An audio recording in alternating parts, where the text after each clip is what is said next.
வணக்கம்.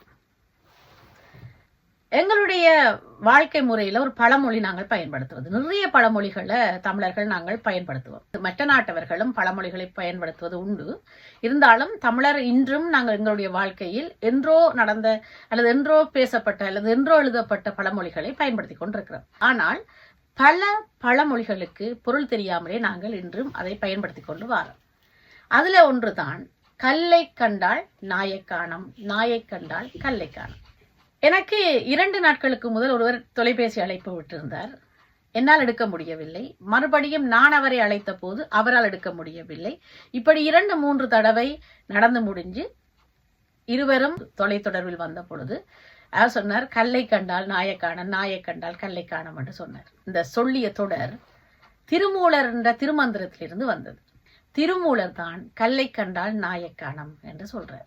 இதைத்தான் தசாவதாரம் படத்திலையும் கல்லை மட்டும் கண்டால் கடவுள் தெரியாது கடல் வரி இருக்குது. இப்ப சிற்பம் ஒன்று வடித்து வைக்கப்பட்டிருக்குது. ஒரு சிற்பி அழகான ஒரு நாய் வடிவமான ஒரு சிற்பத்தை வடிச்சு வைக்கிறார்.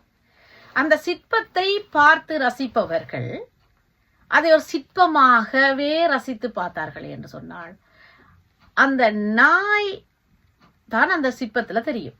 கல்லில தான் இந்த சிற்பம் வடிக்கப்பட்டிருக்குது.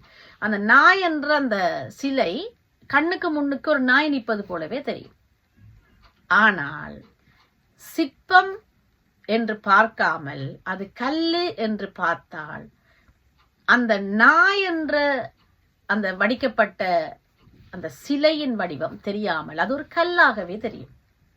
இதனால தான் கல்லை கண்டால் நாயை காணோம். அங்க நாங்கள் கல்லு என்று அதை நினைத்து பார்த்தால் அங்க நாய் தெரிய போறதில்லை, நாய் என்ற சிற்பம் தெரிய போறதில்லை. நாய் வடிவில் அழகான ஒரு சிற்பம் வடிக்கப்பட்டிருக்கு, அது நாயாக நாங்கள் பார்த்தால் அங்கு கல்லு தெரிய போறது இல்லை. அவருடைய மனநிலையை பொறுத்து நாங்கள் பார்க்கும் காட்சி எப்படியாக வரும் என்று புரிஞ்சு கொள்றது.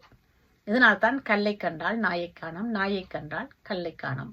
இறைவனை கண்டால் கல்லு தெரியாது, கல்லை கண்டால் இறைவன் தெரியாது. இது தசாவதாரத்துல பாடப்பட்ட பாடல். இதுவும் எங்கேயோ இருந்து வந்த ஒரு தொடராகத்தான் இருக்கணும்.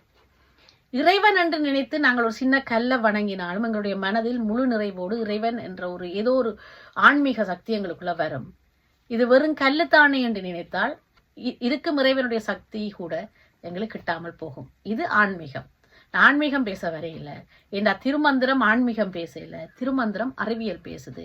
அந்த திருமந்திரம் என்ற ஒரு அழகான அறிவியல் மருத்துவ நூலை திருமூலர் எழுதினார். அவர் எத்தனையோ ஆண்டுகளுக்கு முதல் எழுதினார். கல்லை கண்டால் நாயை காணோம் போன்ற பல தொடர்கள் இன்றும் எங்களுடைய வாழ்நாளில் நாங்கள் பயன்படுத்தி கொண்டிருக்கிறோம் என்றது சிறப்பு. ஆனால் அதை சரியான பொருளோடு புரிதலோடு பயன்படுத்தினால் மிக சிறப்பு. இந்த காணொளி உங்களுக்கு பிடிச்சிருக்கும்னு நினைக்கிறேன். இன்னொரு காணொளியில் உங்களை சந்திக்கும் வரை உங்களிடமிருந்து விடைபெறுவது உங்கள் பிரியாளவன். நன்றி, வணக்கம்.